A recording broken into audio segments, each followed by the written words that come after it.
आइए आज हम लोग स्टडी करेंगे विभिन्न प्रकार की अभिक्रियाओं के लिए एंथैल्पी। पिछले लेक्चर में हम लोगों ने हेस लॉ पढ़ा था, यहाँ तक कंप्लीट हो गया था। अब आगे पढ़ रहे हैं विभिन्न प्रकार की अभिक्रियाओं के लिए एंथैल्पी, और इंग्लिश में इसको बोलेंगे enthalpies for different type of reactions. तो देखते हैं, तो अभिक्रियाओं के प्रकार को निर्दिष्ट करते हुए एंथैल्पी का नामकरण करना सुविधाजनक होता है। तो कौन किस प्रकार की रिएक्शन है उसके हिसाब से हम एंथैल्पी का नाम देंगे। जैसे पहला है, कह रहा मानक दहन एंथैल्पी, यानी standard heat of combustion. Hindi में अंग्रेजी में इसको बोलते हैं standard enthalpy of combustion. Symbol क्या है? Delta CH0। इसको हम जीरो ही मानते हैं, बाकी इसका मतलब तो दूसरा कुछ है।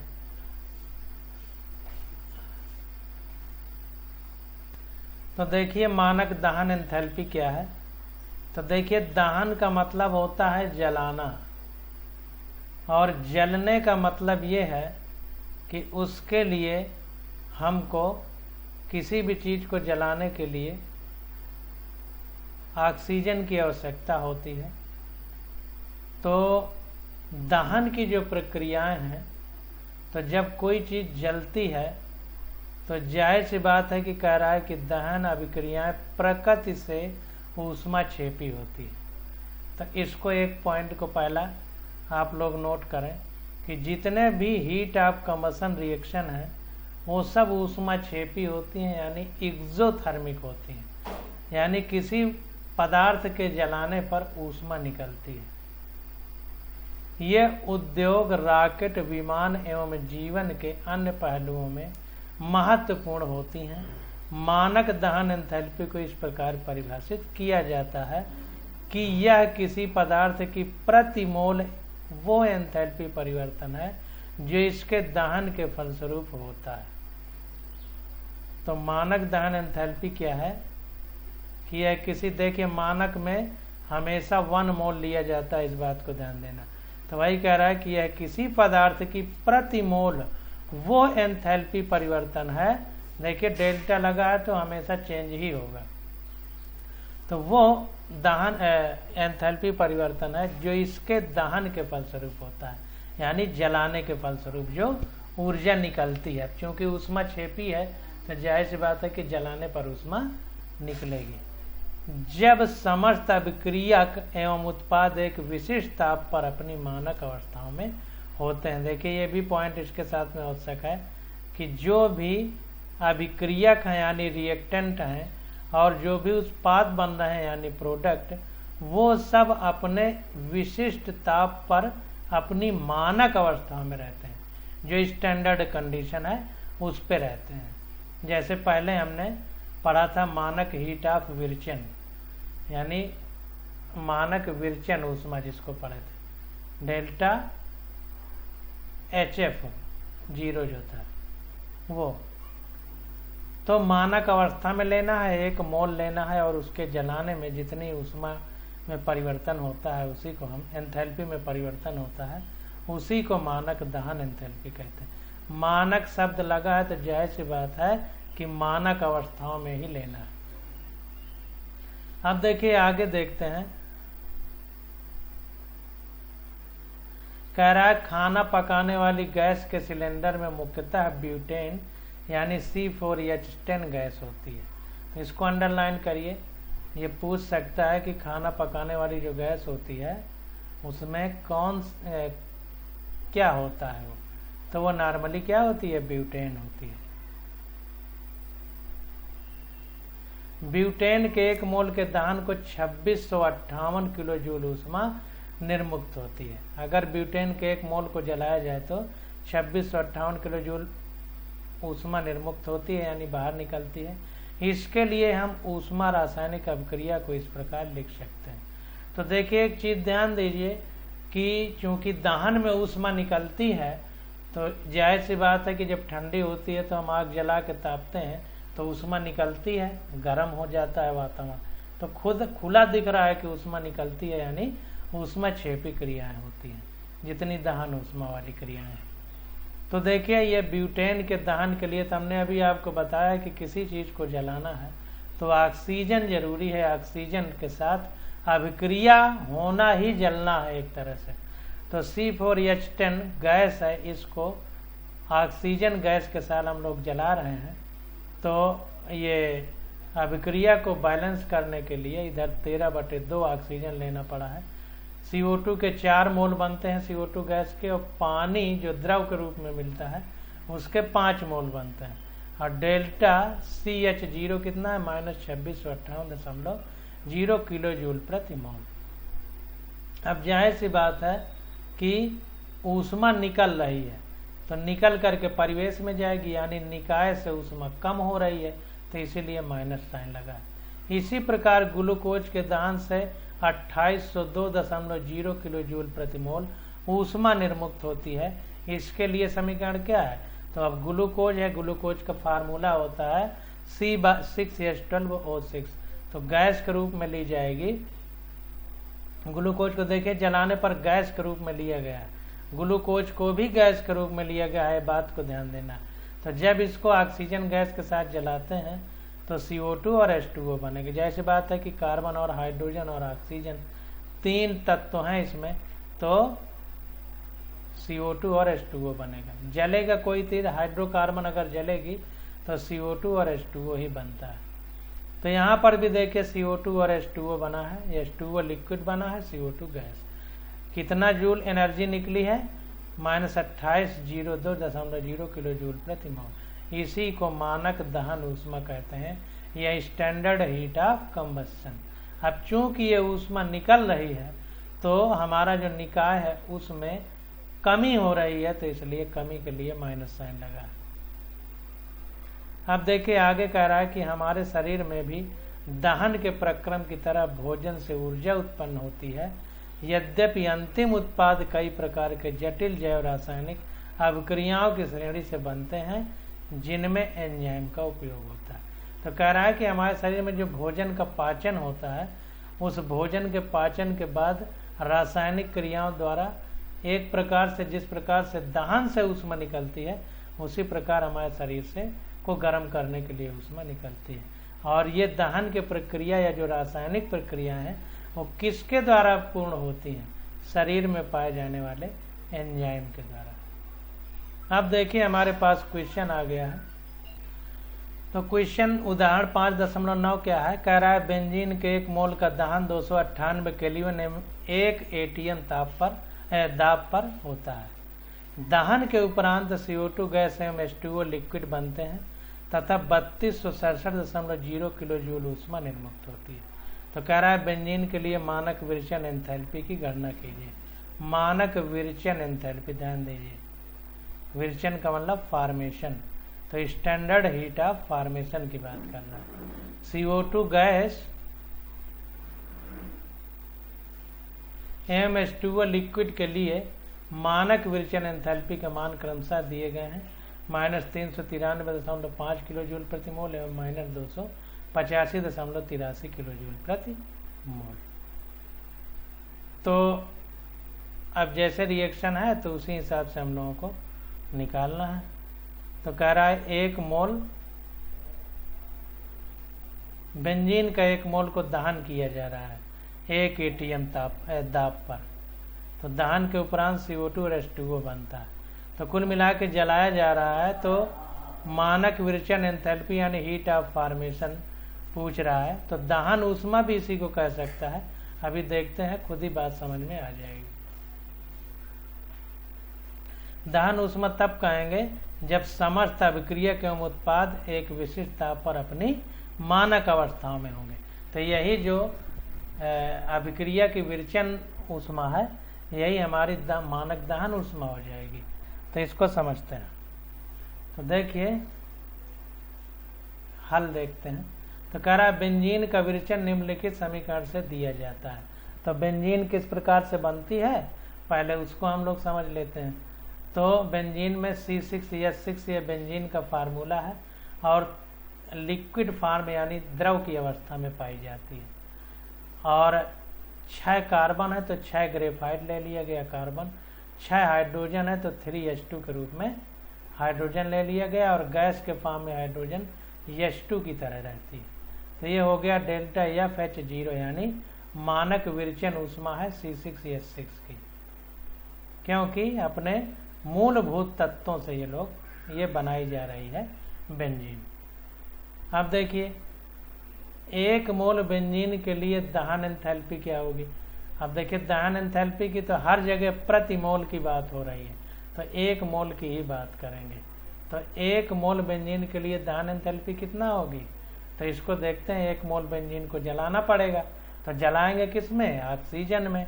तो C6H6 द्रव जो है लिक्विड, इसको जब हम ऑक्सीजन में जलाएंगे तो CO2 और H2O बनता है। CO2 गैस के रूप में रहेगी, H2O लिक्विड के रूप में। पीछे हम लोग पढ़ते चले आए।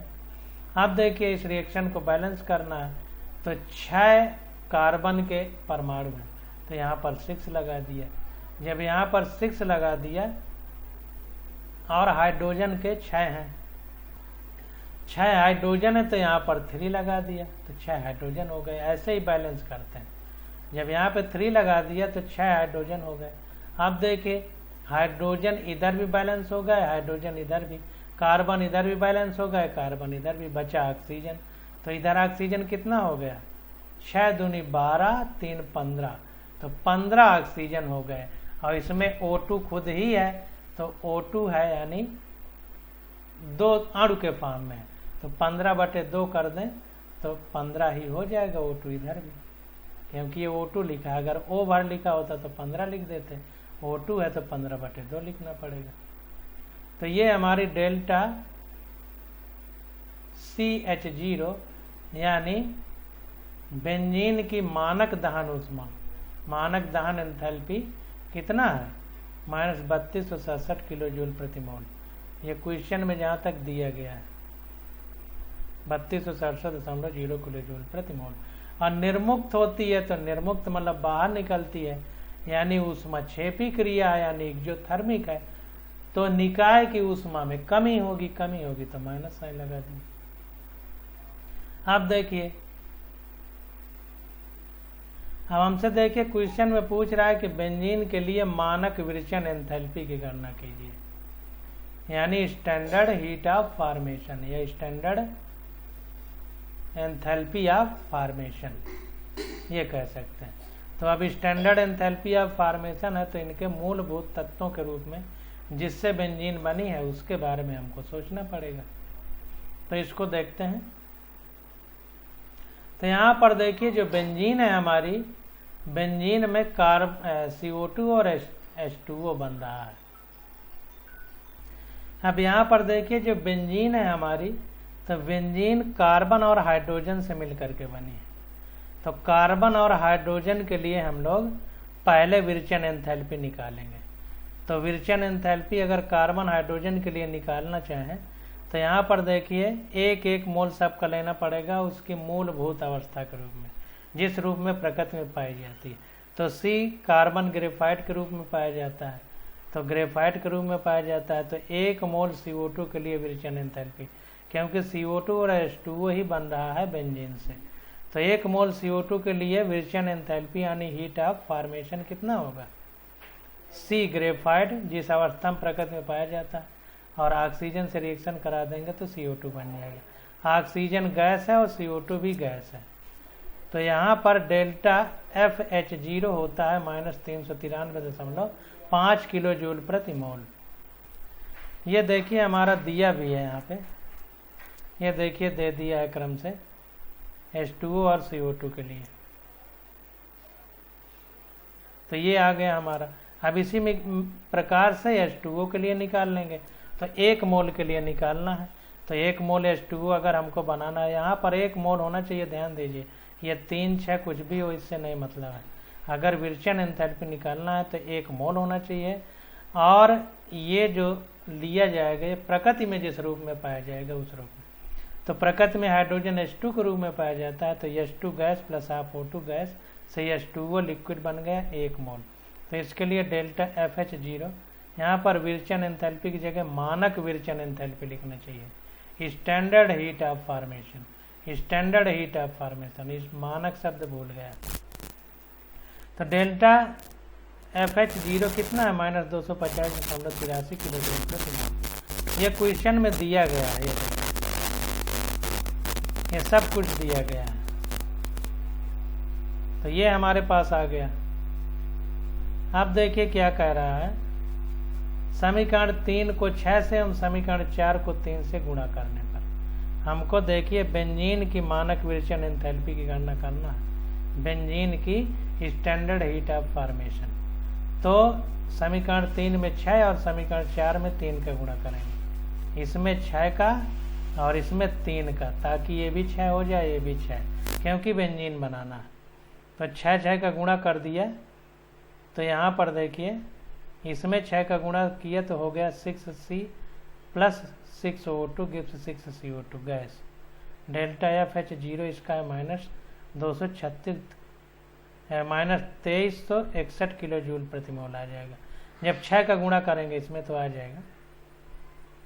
इसी प्रकार से इसमें 3 का गुणा करेंगे तो इसमें भी 3 का गुणा हो जाएगा। इसमें तो 3 का गुणा करेंगे तो ये आ जाएगा -857.49 किलो जूल प्रति मोल। अब देखिए इधर और इधर 6 कार्बन है और 6 हाइड्रोजन है। अब इसको अगर दोनों को पलट करके जोड़ दें, दोनों समीकरणों उपरोक्त दोनों समीकरणों को जोड़ने पर, तो इनको पहले जोड़ देते हैं। ऐसे सीधा जोड़ दीजिए, तो सीधा जोड़ दिया गया। तो इस प्रकार से वही रिएक्शन हमको प्राप्त हो गई। 6C solid graphite plus 3H2O gas है, तो ये प्राप्त हो गया। अब ये हो गया और ये ऑक्सीजन को जोड़ेंगे तो ये 15/2 ऑक्सीजन आ जाएगी। तो ये आ जाएगा 6CO2 प्लस 3H2O लिक्विड। तो डेल्टा FH0 हो जाएगा, जब इसको जोड़ेंगे तो ये आ जाएगा 3218.49 किलो जूल प्रति मोल। अब देखिए हमको तो बेंजीन के लिए निकालना है ना, तो समीकरण 2 को उल्टा करने पर, ये जो समीकरण 2 है अगर इसको उल्टा कर दें तो बेंजीन इधर हो जाएगी, अभी अभिकारक है, फिर उत्पाद बन जाएगी और बेंजीन की ही मानक विरेचन एंथैल्पी निकालना है। तो जैसे बात बेंजीन को इधर होना चाहिए, तो इसको उल्टा कर दें तो इधर हो जाएगा। तो इसको उल्टा कर देंगे, तो समीकरण 2 को उल्टा करने पर, तो यहाँ पर देखिए समीकरण 2 को उल्टा कर दिया तो बेंजीन इधर आ गई, 15/2 O2 से रिएक्शन हुई थी तो पानी और CO2 इधर आ गया, और यहाँ पर जो माइनस साइन था वो हट के प्लस हो गया। तो डेल्टा FH0 हो गया 3267.0 किलो जूल प्रति मोल। ये हो गई हमारी बेंजीन की मानक विरेचन एंथैल्पी, यानी heat of formation of benzene, standard heat of formation of benzene. ये हो गया। तो इस प्रकार से हमको निकालना।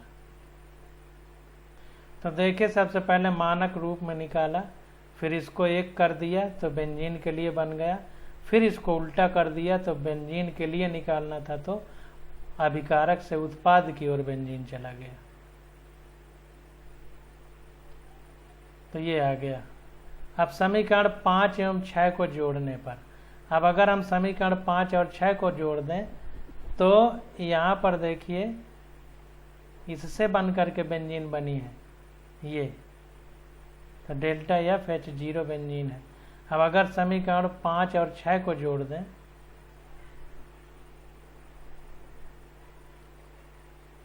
पाँच ये है और 6 ये है, तो अगर ये 5 और 6 को हम लोग जोड़ दें तो क्या प्राप्त हो जाएगा। तो 5 और 6 को जोड़ेंगे तो देखिए CO2 और H2O इधर जितना है दाईं तरफ, इसमें उतना है बाईं तरफ, तो ये पूरा कट जाएगा। जब कट जाएगा और 15/2 O2 इधर है बाईं तरफ, इसमें है देखिए दाईं तरफ, तो ये भी कट जाएगा। तो कितना बचेगा 6C graphite plus 3H2O graphite gas से C6H6 लिक्विड बन जाएगा। तो ये आ जाएगा हमारा। अब देखिए इधर -3218.49 किलो जूल प्रति मोल है, और ये 3267.0 किलो जूल प्रति मोल। और जब जोड़ा जाएगा तो ये माइनस है, माइनस वाला ज़्यादा है तो साइन माइनस 3267 3218 ये ज़्यादा है, प्लस वाला ज़्यादा है तो साइन प्लस में आएगा, और जितना घटने के बाद आ जाए तो घटने के बाद आ रहा है 48.51 किलो जूल प्रति मोल, ये आ रहा है। तो यही हमारा heat of standard heat of formation हो जाएगा बेंजीन के लिए, यानी बेंजीन की मानक विरचन एंथैल्पी अगर हिंदी में कहें तो। अब यहाँ पर भी देखिए डेल्टा एफ एच 0 है, लेकिन अभी ये 15/2 है, 15/2 है।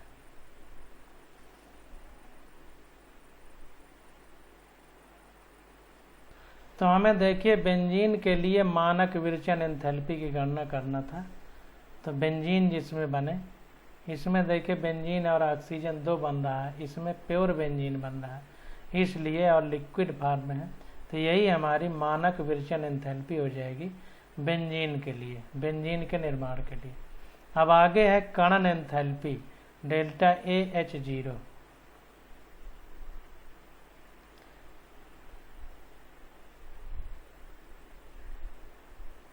अंग्रेजी में बोलेंगे एंथैल्पी ऑफ एटोमाइजेशन, सिंबल क्या होगा डेल्टा AH0।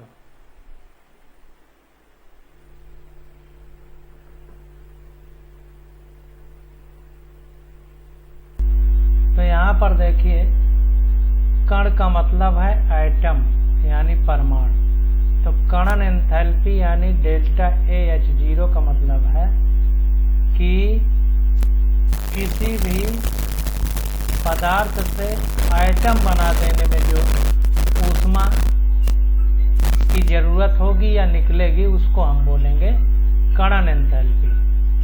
तो यहाँ पर देखिए कह रहा है कि आइए हाइड्रोजन के कणन के एक उदाहरण पर विचार करें, यानी हाइड्रोजन को हम कण के रूप में बना रहे हैं यानी परमाणु के रूप में। तो देखिए हाइड्रोजन अणु के रूप में यहाँ पर, यानी ये कह सकते हैं हाइड्रोजन के 2 परमाणु हैं जो आपस में मिलकर के एक अणु बनाए हैं हाइड्रोजन का। तो इनको फिर से परमाणु के रूप में तोड़ देंगे, 2H बन जाएगा, गैस ये भी है, गैस ये भी है। तो इसमें कितनी ऊर्जा की जो है कहें कि वातावरण से देना पड़ेगा, क्योंकि यहाँ पर पॉजिटिव साइन है, पॉजिटिव का मतलब कि निकाय की ऊर्जा बढ़ रही है यानी परिवेश के द्वारा दी जा रही है। तो कितनी ऊर्जा की जरूरत पड़ेगी 435.0 किलो जूल प्रति मोल। प्रति मोल को ध्यान रखिए 1 मोल ही लेना है, तो 1 मोल हाइड्रोजन लिए हैं उससे 2 मोल ये बना है हाइड्रोजन के परमाणु।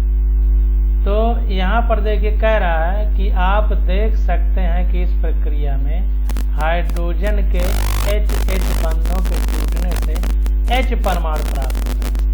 ऐसी बात है कि H2 है तो H सिंगल बॉन्ड H रहा होगा, ये टूटा है तो H परमाणु हमको प्राप्त हुआ है। इस प्रक्रिया में होने वाले एंथैल्पी परिवर्तन को कणन एंथैल्पी या डेल्टा AH0 कहते हैं। तो बात आपको समझ में आ गई होगी। अब कह रहा है यह गैसीय अवस्था में किसी भी पदार्थ के 1 मोल में उपस्थित आबंधों को पूर्णतः तोड़कर परमाणुओं में बदलने पर होने वाला एंथैल्पी परिवर्तन है। तो वेरी मोस्ट इम्पॉर्टेंट कि आप ये बात ध्यान दीजिए। देखिए यह गैसीय अवस्था में ध्यान देना है कि गैसीय अवस्था में अगर किसी पदार्थ का 1 मोल लिया जाए और उसके आबंधों को पूर्णतः तोड़कर,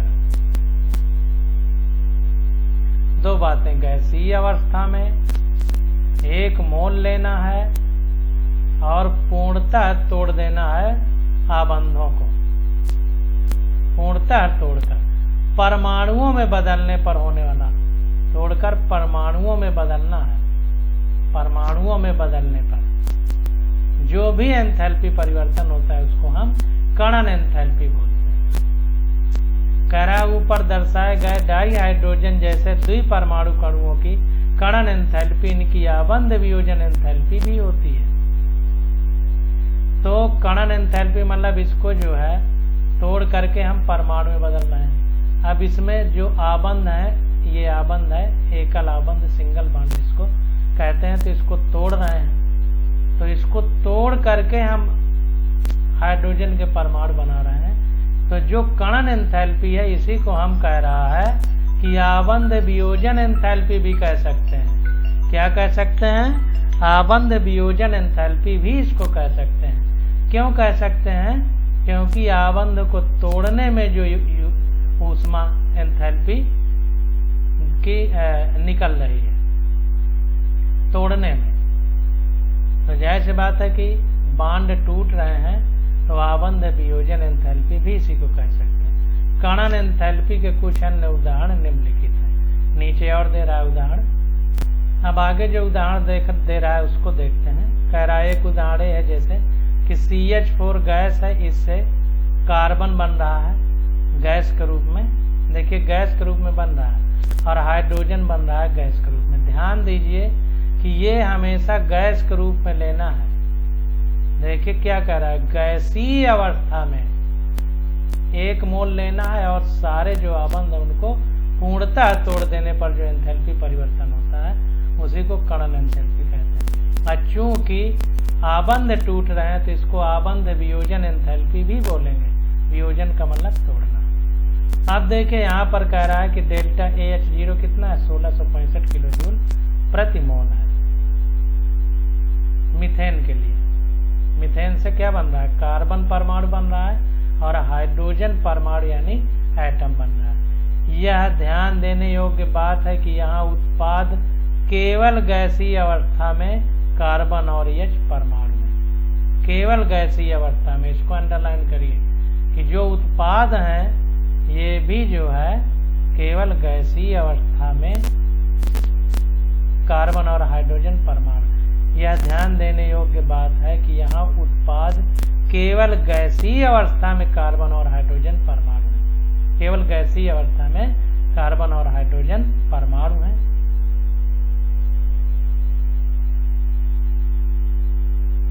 अब आगे देखिए, सोडियम है, ठोस लिया जा रहा है तो सोडियम गैस बन जा रही है। सोडियम यहाँ पर ठोस है, इससे सोडियम गैस बन रही है। तो इसके कहने का मतलब क्या है? ये भी कणन ऊष्मा है। तो हमको मेन चीज ध्यान रखना है कि गैसीय अवस्था में किसी भी पदार्थ के 1 मोल में उपस्थित आबंधों को पूर्णतः तोड़कर परमाणुओं में बदलने पर होने वाला एंथैल्पी परिवर्तन कणन एंथैल्पी कहलाएगा। अब यहाँ पर क्या है कि देखिए यानी ठोस है और यानी ठोस जो है सीधा द्रव नहीं बन के सीधा गैस बन जा रहा है। तो यहाँ पर डेल्टा AH0 लिखा है 108.4 किलो जूल प्रति मोल। तो ये कह रहा है कि इस उदाहरण में कणन एंथैल्पी और ऊर्ध्वपातन एंथैल्पी एक समान है। किसी ठोस को गैस में डायरेक्ट बदल जाना क्या कहलाता था? ऊर्ध्वपातन कहलाता था। तो चूंकि ठोस से डायरेक्ट गैस में बन रहा है इसलिए यही कणन एंथैल्पी है और यही हमारी ऊर्ध्वपातन एंथैल्पी भी कहलाएगी। तो इसको ध्यान देना है। अब यहाँ पर एक चीज ध्यान देना है कि देखिए यहाँ पर आबंध टूट रहे थे, यहाँ भी आबंध टूट रहे थे, यहाँ तो कोई आबंध टूट ही नहीं रहा है। फिर क्यों कणन एंथैल्पी है? तो जाहिर सी बात है कि यहाँ गैस के रूप में बन रहा है।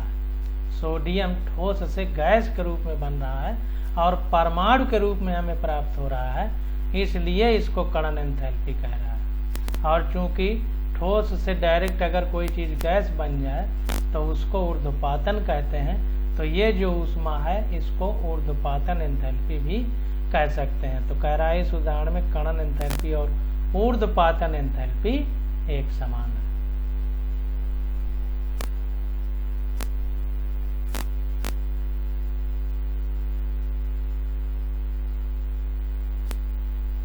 अब आगे देखिए हमारा एग्जाम्पल आ जाता है आबंध एंथैल्पी। देखिए बॉन्ड एंथैल्पी, आबंध एंथैल्पी को अंग्रेजी में बॉन्ड एंथैल्पी बोलेंगे। इसका सिंबल होगा डेल्टा बॉन्ड H0। तो बॉन्ड एंथैल्पी इसको देखते हैं कि बॉन्ड एंथैल्पी क्या है। तो देखिए अभी तक हम लोग बॉन्ड तोड़ रहे थे आबंध को, अब यहाँ पर बांड बनाएंगे। तो सामान्य अभिक्रियाओं में रासायनिक आबंध टूटते एवं बनते हैं, सबको पता है। आबंध टूटने के लिए ऊर्जा की आवश्यकता होती है और आबंध बनने में ऊर्जा निर्मुक्त होती है। तो कोई भी रासायनिक अभिक्रिया होती है तो अगर बंध टूटता है तो तोड़ने के लिए कोई रस्सी है, तो तोड़ने में हमको ताकत लगानी पड़ेगी, यानी ऊर्जा की आवश्यकता होगी, और आबंध बनने में ऊर्जा निर्मुक्त होती है। तो इसको ध्यान दीजिए कि अगर रस्सी है हमारे पास, उसको तोड़ना है तो ऊर्जा हमको देना पड़ेगा तोड़ने के लिए, और अगर रस्सी बनाना है तो मेहनत करके उसको बनाना पड़ेगा। तो तोड़ने में ऊर्जा खर्च करनी पड़ती है और बनाने में ऊर्जा का उपयोग होता है। तो किसी भी आबंध को अगर तोड़ा जाए तो तोड़ने के लिए ऊर्जा की जरूरत पड़ेगी और बनाने में ऊर्जा निर्मुक्त होती है, यानी निकलती है। तो किसी भी अभिक्रिया की ऊष्मा को रासायनिक आबंधों के टूटने एवं बनने में होने वाले ऊर्जा परिवर्तन से जोड़ा जा सकता है। तो जाहिर सी बात है कि आबंध एंथैल्पी की बात जो कर रहा है, तो उसको हम इस तरह कह सकते हैं कि किसी भी अभिक्रिया की जो ऊष्मा है, ऊष्मा को रासायनिक आबंधों के टूटने और बनने में होने वाले ऊर्जा परिवर्तन से जोड़ा जा सकता है। क्योंकि कोई भी रासायनिक अभिक्रिया होती है तो उसमें आबंध ही टूटते हैं और टूट करके नए यौगिक जब बनते हैं तो आबंध ही बनते हैं। तो उसी से जोड़ करके देखा जा सकता है।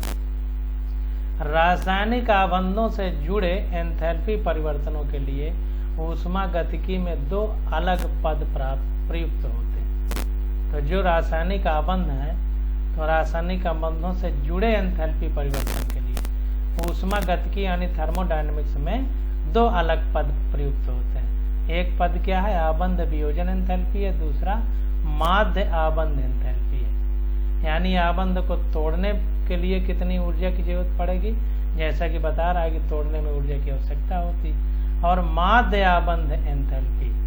तो जैसी बात है कि आबंध अलग अलग प्रकार के, उनको तोड़ने में अलग अलग प्रकार ऊर्जा का उपयोग होगा, तो इसलिए पूरे का माध्य यानी औसत निकाल लिया जाए, औसत, तो उसको माध्य आबंध एंथैल्पी कहेंगे। बाकी साधारण भाषा में, बाकी तो आगे हम लोग पढ़ ही रहे हैं। तब देखिए कह रहा है कि आइए हम उनकी चर्चा द्विपरमाणुक एवं बहुपरमाणुक अणुओं के संदर्भ में करें। अब देखिए द्विपरमाणुक अणु के बारे में हम बात करें, जिसमें सिर्फ दो परमाणुओं से मिलकर के अणु बने हैं। तो कह रहा है मैं निम्नलिखित प्रक्रिया पर विचार करें।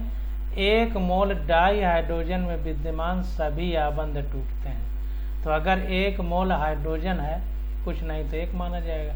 तो जब टूट करके हाइड्रोजन के दो परमाणु बने, देखिए गैसीय अवस्था में ली गई है, परमाणु भी गैसीय अवस्था में बने हैं, तो इनको आबंध को टूटने में कितनी ऊर्जा लगेगी? डेल्टा H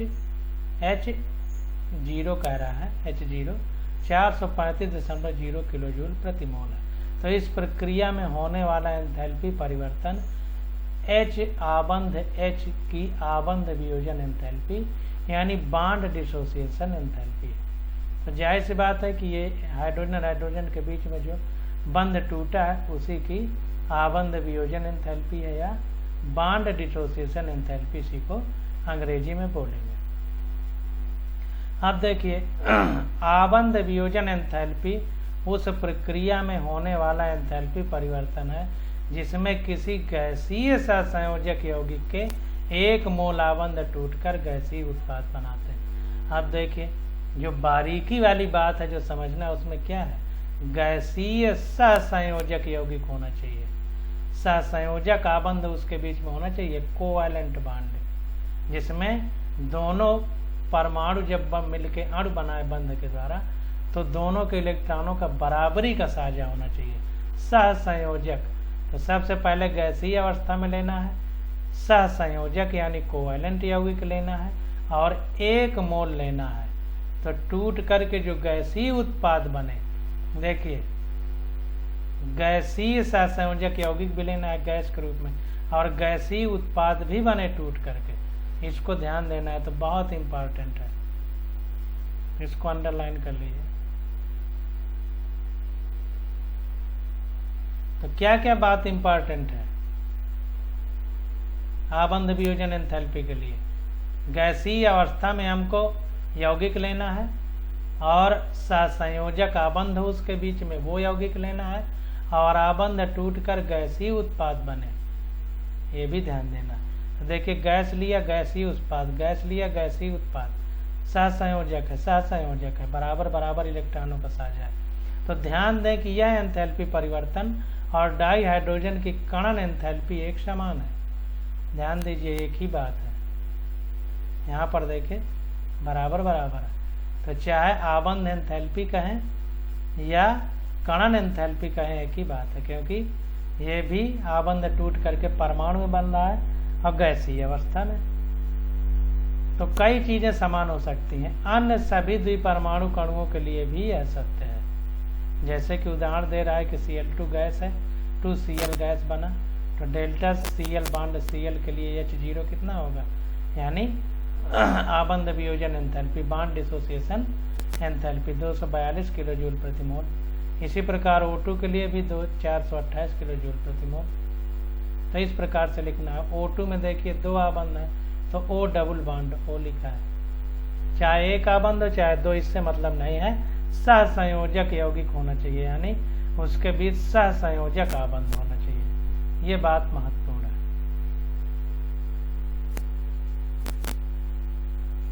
अब आगे देखते हैं, कह रहा है कि बहुपरमाणु अणु में आबंध वियोजन ऊर्जा का मान एक अणु में भिन्न आबंधों के लिए भिन्न भिन्न होता है। तो जाहिर सी बात है कि बहुत सारे परमाणु हैं, तो उन सब के लिए भिन्न आबंधों के लिए भिन्न भिन्न होगा। तो इसको ध्यान देना है, इसीलिए यहाँ से एक नई चीज की शुरुआत होती है। तो उसके बारे में अभी हम लोग पढ़ेंगे, जो माध्य की बात हो रही थी उसकी। तो अब देखते हैं, तो बहुपरमाणु अणु आ गए पॉली एटॉमिक मॉलिक्यूल्स, जिसमें परमाणु की संख्या ज्यादा होगी 2 से। तो हम एक बहुपरमाणु अणु जैसे CH4 पर विचार करते हैं, लेकिन आबंध में देखिए सहसंयोजक आबंध ही होना चाहिए, ये ध्यान देना। तो इसके कणन के लिए ऊष्मा रासायनिक अभिक्रिया इस प्रकार है।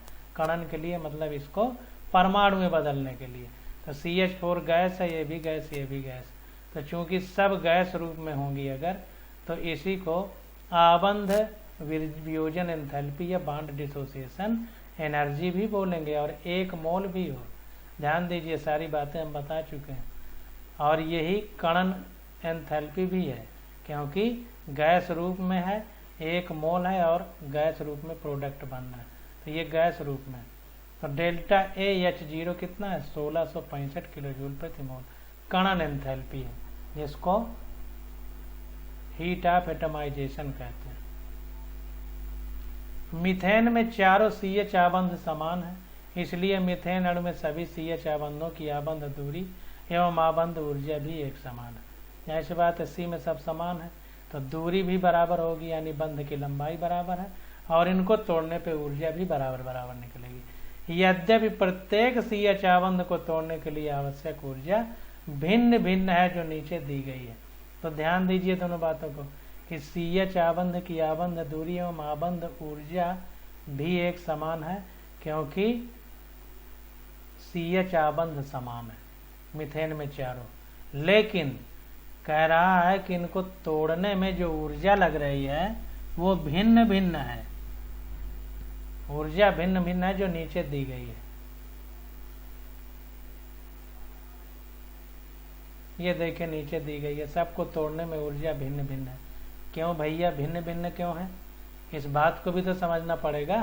तो भिन्न भिन्न इसलिए है कि जब हमने इसमें CH4 के एक बॉन्ड को तोड़ करके, एक आबंध को तोड़ करके CH3 बनाया, तो पहले 4 आबंध में ऊर्जा वितरित हो रही थी, अब 3 बचे तो 3 में ऊर्जा वितरित होगी। तो अब तोड़ने के लिए और ज्यादा ऊर्जा लगेगी, देखिए इससे ज्यादा। अब जब एक और टूटेगा तो 2 बचेगी, तो 2 में अब वही ऊर्जा वितरित होगी, तो अब 2 को तोड़ने में और ताकत लगेगी, तो और ऊर्जा लगी है। अब एक ही बचा है, तो वही ऊर्जा अब एक के पास है, तो इसको तोड़ने में और ऊर्जा लगेगी। इसको तोड़ने में कम ऊर्जा लगेगी, देखिए इससे कम है, पहले बढ़ रही है, फिर जब एक बचा है तो उसको तोड़ने में ऊर्जा कम लग रही है, इसको तोड़ने में। पहले एक तोड़ा तो 3 बचे, तो एक को तोड़ने में 427 किलो जूल प्रति मोल ऊर्जा खर्च करनी पड़ी, मतलब देनी पड़ी। CH3 को तोड़ने में इससे ज़्यादा है, फिर CH2 को तोड़ने में इससे भी ज़्यादा है, लेकिन जब एक बचा है केवल तो फिर तोड़ने में कम ऊर्जा देनी पड़ी है।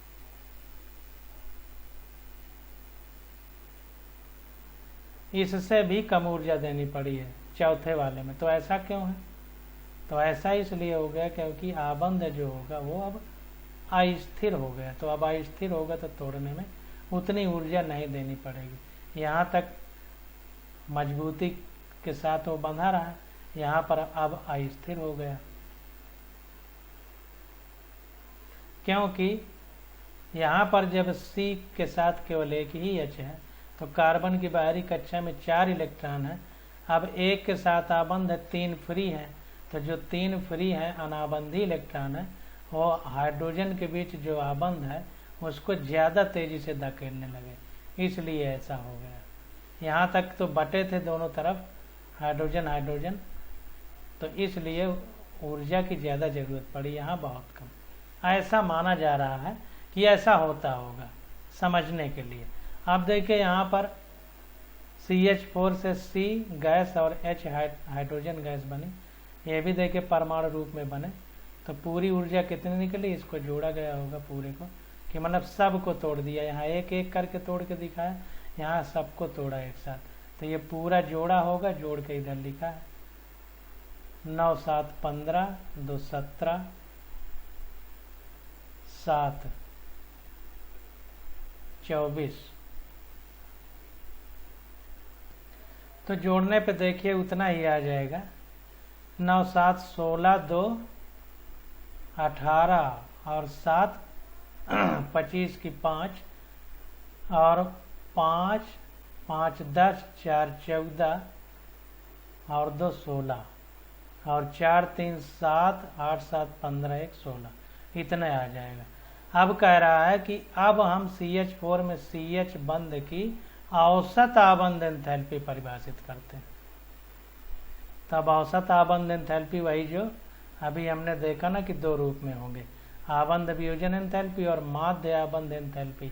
तो अब देखिए औसत निकालना है, तो CH4 में कह रहा है कि अगर इसका औसत निकालें तो 1/4 डेल्टा AH0 होगा, यानी जो कणन एंथैल्पी है, हीट ऑफ एटमाइजेशन है हाइड्रोजन की, तो 4 हैं तो 1 के लिए 1/4 करना पड़ेगा, क्योंकि 4 मोल है तो 1 मोल के लिए 1/4 करना पड़ेगा।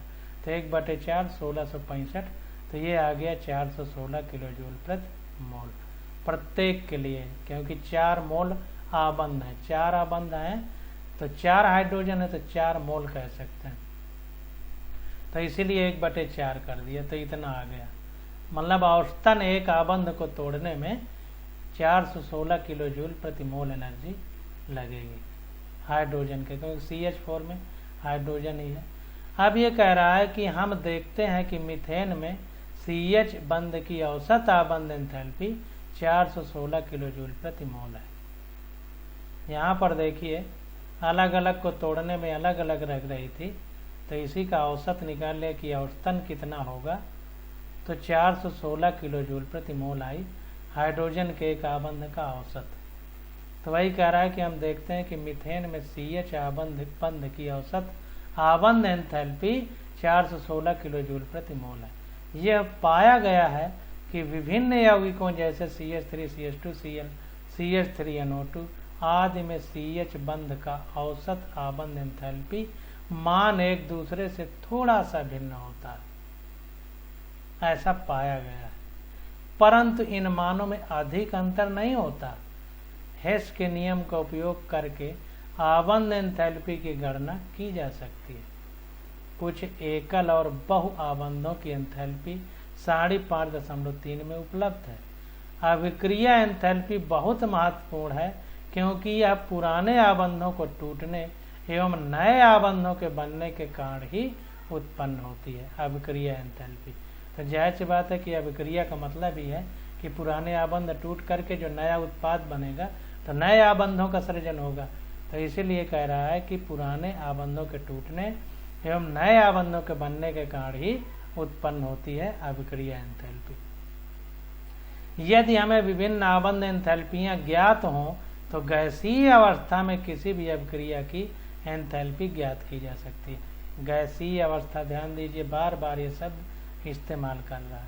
तो गैसीय अवस्था में अभिक्रिया की मानक एंथैल्पी डेल्टा RH0 यानी स्टैंडर्ड हीट ऑफ रिएक्शन उत्पादों एवं अभिक्रियकों की आबंध एंथैल्पियों से इस प्रकार संबंधित है। अब कैसे संबंधित है उसको देख लीजिए। तो delta RH0 equal to summation of आबंध एंथैल्पी अभिक्रियक माइनस समेशन ऑफ आबंध एंथैल्पी उत्पाद। तो इसको बॉक्स में बंद कर लीजिए। ये अभिक्रिया की मानक एंथैल्पी है। अब इसमें एक चीज ध्यान दीजिए कि देखिए यहाँ पर अभिक्रियक पहले लिया गया है, रिएक्टेंट माइनस प्रोडक्ट है। अभी पीछे पढ़ते थे प्रोडक्ट माइनस रिएक्टेंट, यहाँ पर देखिए थोड़ा उल्टा है, इसको ध्यान देना, क्योंकि आबंध टूट रहे हैं अभिक्रियक के जो अभिकारक है, जो क्रिया कर रिएक्शन हो रही है, तो पहले उसको लिखा गया, बाद में जो उत्पाद बना है उसको लिया गया।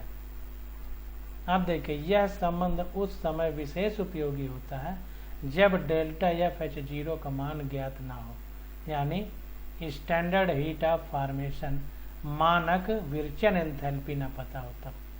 तो किसी अभिक्रिया का, इसको भी अंडरलाइन करिए,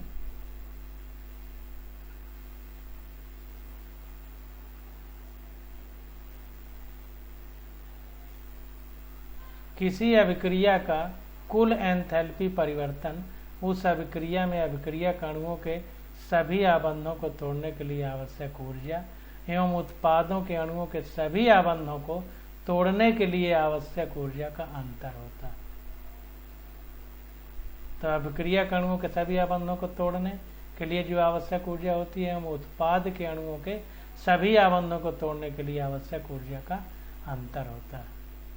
तो जो उत्पाद है उसके सारे बांध तोड़ दो और जो अभिक्रिया है उसके सारे बांध तोड़ दो, तो जो ऊर्जा का अंतर आएगा वही हमारा क्या होगा, अभिक्रिया का कुल एंथैल्पी परिवर्तन होगा।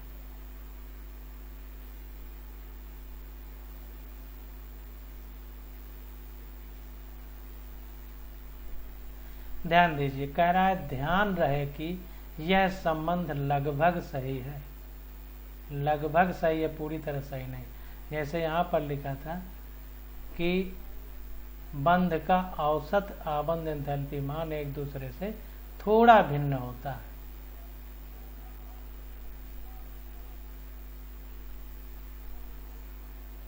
तो जब औसत निकाला जाता है तो थोड़ा सा अंतर आ जाता है। यह उसी समय लागू होगा जब अभिक्रिया में सभी पदार्थ अभिक्रिया के उत्पाद गैसीय अवस्था में, देखिए फिर गैसीय अवस्था आ गई, तो गैसीय अवस्था में ही लागू होगा, ध्यान देना। अब देखिए स्टार लगा हुआ है तो इसको थोड़ा देख लेते हैं।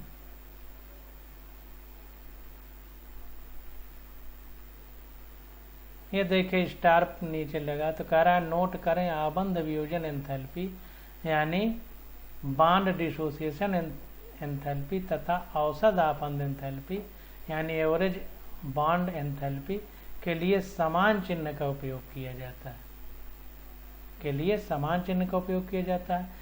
यदि हम आबंध विरचन एंथैल्पी डेल्टा FH0 बॉन्ड का प्रयोग करें तो गैसीय परमाणुओं द्वारा किसी प्रकार के एक मोल आबंध बनने का एंथैल्पी परिवर्तन हो, तब डेल्टा RH0 इक्वल टू उत्पाद के आबंध को माइनस अभिक्रियकों के आबंध, ये कह रहा है।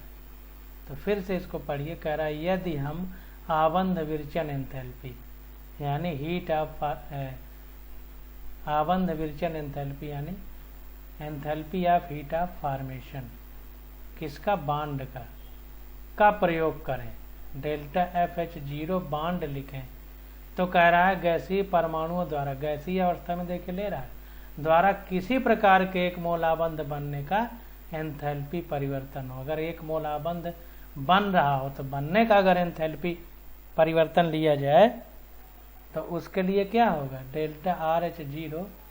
अब इसमें देखिए उत्पाद पहले होगा, अभिक्रियक बाद में होगा फॉर्मेशन के लिए। और यहाँ पर क्या है, अभिक्रियक पहले उत्पाद बाद में है रिएक्शन के लिए, अभिक्रिया की ऊष्मा के लिए। अगर फॉर्मेशन की बात होती तो ये उल्टा हो जाता, ये कहने का मतलब। अब आगे आ जाती है हमारी जालक एंथैल्पी यानी लैटिस एंथैल्पी। इसको इंग्लिश में बोलेंगे लैटिस एंथैल्पी।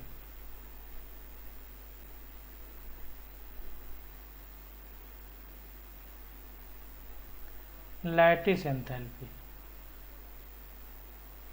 अब ये देखिए जो चार्ट बने इनमें औसत बाहु आबंध एंथैल्पी के मान दिए गए हैं। इसमें एकल आबंधों की औसत एंथैल्पी का मान दिया गया है, इनको याद करने की जरूरत नहीं है। अब जालक एंथैल्पी यानी लैटिस एंथैल्पी हम लोग अगले लेक्चर में स्टडी करेंगे। आज बस यहीं तक।